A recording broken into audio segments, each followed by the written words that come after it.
Hey, how's it going, guys? Welcome to another PVM guide.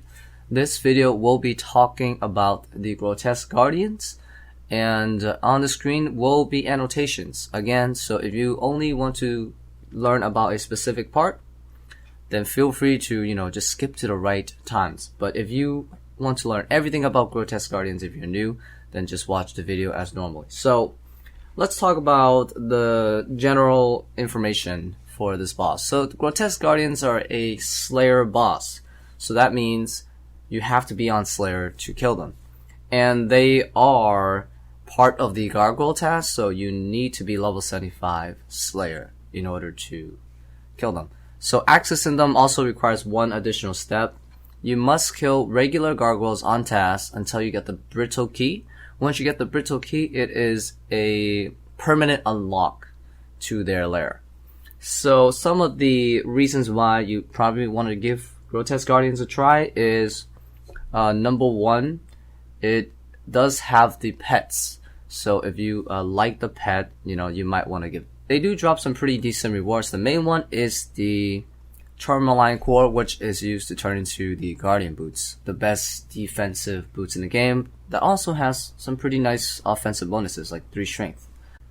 The Tourmaline Core at the time of this video is about 6 million GP, so it's pretty good money.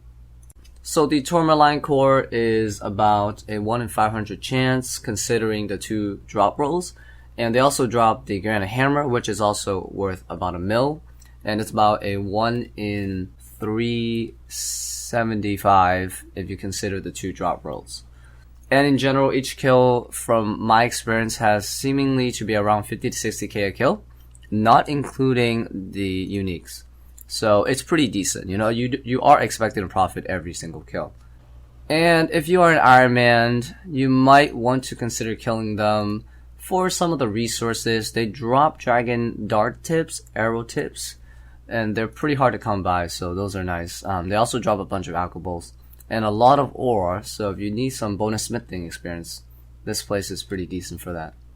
One last thing, they have a 100% drop called the Granite Dust, and these dust is specifically used to upgrade cannonballs. So cannonballs max hit is 30. With the Granite Cannonball version, it can max 35. They're not tradable, so you have to kill them to actually get the dust. So if you're interested in a stronger version of cannonballs for whatever reason, it's there. Let's quickly talk about how to get here. So to get to the Slayer Tower where the boss is, the fastest way to get there is through the Slayer Ring teleport. You need 75 Slayer and unlocking it. If you don't have that, there are 2 other easier ways. The first one is the use of a Fairy Ring. That's gonna be the code CKS. So make sure you have a teleport that will, get you to a Fairy Ring quickly, like an Ectophile or the Artie Cloak. Another one is through the use of a house portal. If you do have level 66 magic and construction level 50, you can make a Carol teleport portal in your house, and then you can teleport your house to get back to Canifis quickly and just short walk from the Slayer Tower. There's also a bank here, so banking is also pretty convenient. So let's talk about the requirements for this boss stats wise, and then I'll get into the gears. So for stats, number 1 is 75 Slayer. Without it, you can't even do it, period. And as for combat stats, you're going to be focusing on only melee and range, as magic is not used during this fight. So I highly recommend at least 80 plus attack and 80 plus strength, 70 plus defense, and 80 plus range. Ideally, however, if you're willing to wait, I would wait until you have all of those stats over 90 to make your experience even easier if you find the lower setup too hard or annoying. But you can definitely do it with stats as low as these, no problem. And other requirements are a quest requirement, priest and peril quest, that has to be done. And there are some teleportation requirements obviously for banking, so Slayer Ring or Fairy Ring unlock is very recommended. So for the Grotesque Guardians, you can actually get away with a fairly cheap setup that's under 10 mil. The most important things for your setup is going to be your Slayer Helmet imbued, an Absol Whip, and a Blowpipe, because you're going to be needing some really good weapons, and the Slayer Helmet effect to help you kill the bosses faster. So the setup is primarily geared towards melee and range, as those are the two styles you'll be focusing on. Magic is not used in this fight.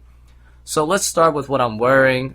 You want to have at least an accumulator. If you're going to bring a fire kit, that's okay. But accumulator is mandatory because you're going to be using your blowpipe, so you want to pick up those darts.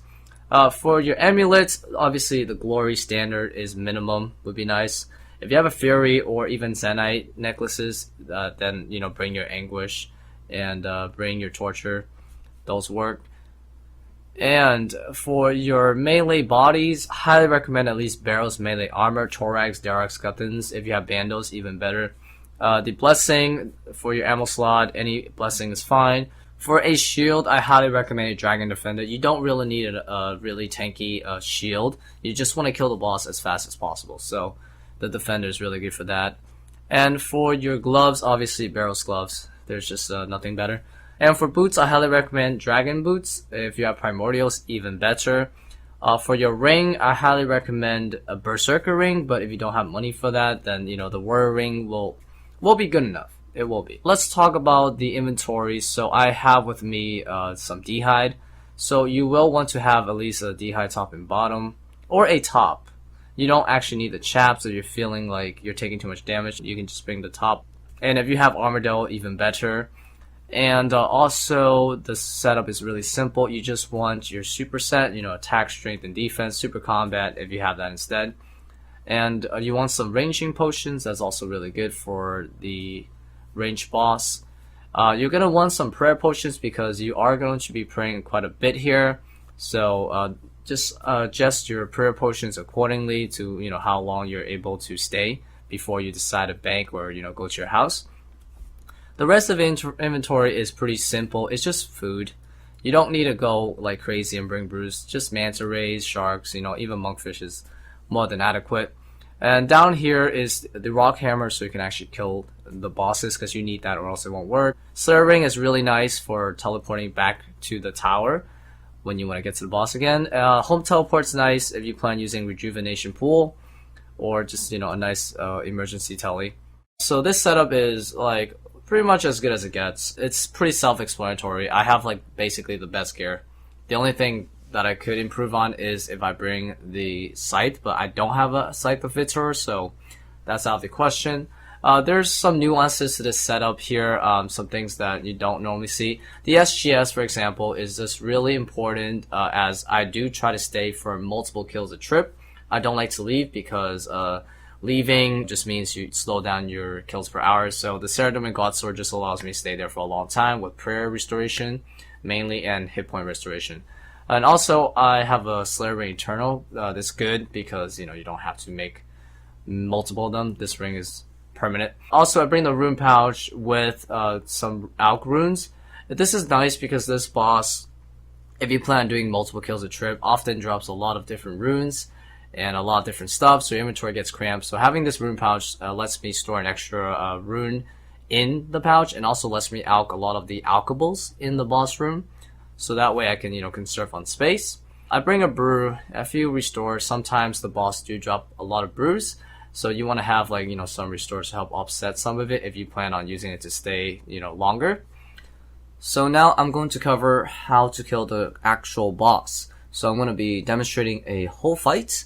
And shortly after that, I will be discussing some tips and tricks during the fight to make your fight, even easier. So the boss fight is going to be in the same procedure pretty much every single time. You're going to initiate the bell and you're going to start off by killing the ranger. You can tell what the ranger is by the way she flies and by the, blue orbs and also by her name, which is Dawn. So the beginning of the fight, you always want to get over to where I am and you just start pummeling her down with your blowpipe, get her down all the way to around 55%. And that's when she is going to basically tag his partner for help. But every time they switch off, they always do this like synergy attack, okay? So they're just gonna be invincible. You can't do anything to them. And you have to look at the ground because they're going to be basically shooting like light spots on the ground. And your goal essentially is to go to a spot at least one square away from where those light is. And that's when you start fighting the other guy, Dusk. So he always starts off the fight by throwing some like meteors. And the meteors can easily be dodged, just make sure you stay away from the gray spots. So your goal again is simply to get dust also to around 50%, and that's when they're gonna do their synergy attack one more time. So they will do a synergy attack 2 times during a fight. And you just want to dodge those lights once again. And now you have to completely kill Dawn. It's time for the finishing touch. But this time, Dawn is going to throw some healing orbs on the ground, which will heal her if you do not pick them up on time.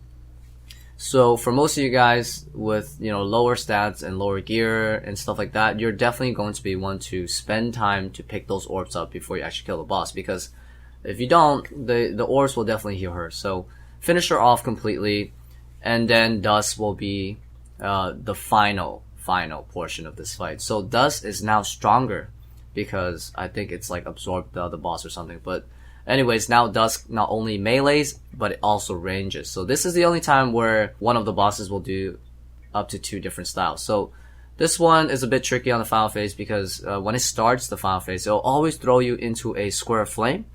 And there will be one opening spot, one open square where you have to get out from. So that's your, goal, is to get out of that square, because in about 2 seconds or so, it will hit you for like a 50.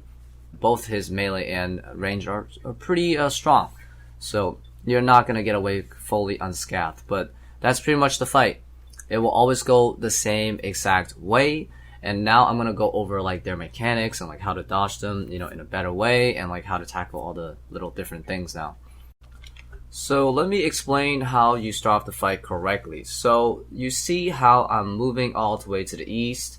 The reason is pretty simple, is because I want to force Dust to dance by basically getting him in a gap. You see that? So he's having a hard time navigating out of this enclosure that I set up. So by going to the wall, and then when he's next to you, and then moving towards a few squares to the west, that way you can kill Dawn without taking so much damage from Dusk. So the best way I've found to easily dodging the synergy attack light damage from the floor is actually to be patient. So do not panic click and just, go like crazy in circles when you see those lights spawn on the ground. You actually want to just stand still and wait for the light to show up under you, because you have actually plenty of time to actually move away from the light that is spawning under you. So once you see it spawn under you, you simply just move to 2 squares away where there is no lights, and that's it. So when you first fight Dust, he's always going to start with the charge explosion attack when he gets next to you, and at the same time he's going to throw debris from the rooftop. So your goal is absolutely, when he gets next to you and you see that charge attack, make sure you step at least 1 step back. You don't have to go super far. You just need to be 1 step back, as you can see. And honestly, you want to dodge the debris at all costs, even if it means skipping an opportunity to attack, because the debris will stun you for a very long time, and it will also damage you too as well. So if you have low stats and you end up, having a long fight for this portion, he will probably do another charge explosion attack, and he will probably, shoot some debris once again. So when you fight Dawn for the second time, she's gonna throw the healing orbs up to 3. So the healing orbs do have a timer, and the longer it takes for you to pick it up, the larger the orbs are gonna grow, and ultimately it's gonna fly towards her and heal her. So ideally, if you plan on picking up the orbs because you can't, kill the boss before the healing happens, then you want to make sure you grab the orb that is closest to you. The longer it takes for you to pick up the orb, the larger they grow, and the larger they are, the more damage you take. So when you pick them at the smallest, it'll only hit you for like a 2. But when you pick them, when it's like medium, it's 10. And when you pick them at the largest, it'll hit you for 20. If orbs spawn next to you, pick those up immediately. If all 3 orbs spawn far away from you, pick the 2 that are next to each other. And another thing to talk about is, if you plan on killing her without ever picking up the orbs, you can always pick the orb that's next to you if she throws it, even while you're doing that, because sometimes if you mess up, and you don't kill her in time, well, at least you picked up one orb, so that means she's not going to heal as much, right? If you fail, try to figure out how often you fail skipping the healing orbs, because, for example, if you're failing like over 50% of the time, I don't even think it's worth it for you to even try to, you know, skip the healing orbs. Might as well just pick it up at that point, because you're just dragging out the fight even longer by failing too often. So another thing about Dawn is that she will throw freezing balls randomly, like in any direction. It doesn't seem to target the player, but if it is going towards your direction, you should try to dodge it. So for example, in second phase, if you are frozen during the orb process, you're pretty much fucked. You're most likely not going to skip the healing. So the last phase of Dust, he's always going to send you flying into a square of flame. So sometimes he's going to send you to a wall, and you're not going to see any like exits. But if you don't see any exits going outside into the arena, there will be a little opening on the wall. So you have to quickly notice it, because if you don't, you take damage, right? But if you do notice it, quickly hug the wall where there is an open space between the flames, because that way it'll save you from taking like a 50. So the last thing I want to talk about is spec weapons. So what are some good spec weapons to use here? Well, number one is definitely the SGS, because SGS just allows you to stay in the room longer without having to bank. So less time banking means more kills per hour. So that's definitely number one. And a close contender is probably going to be a Dragon Halberd, followed by either a Dragon Dagger or the Dragon Claws. So if you don't have any of those, then the Blowpipe spec is fine, because the Blowpipe spec actually hits pretty reliably here, and it will heal you. So that's gonna be it for this video. Hope you guys found this video to be very helpful. If it did, feel free to give it a like, as it would let me know that I did a good job with this guide. And I will be making some more guides in the future. Also, I do have a few guides already out, which you'll see at the end of the video. But again, thank you guys so much for watching, and I'll see you guys later with another video sometime soon. Bye bye.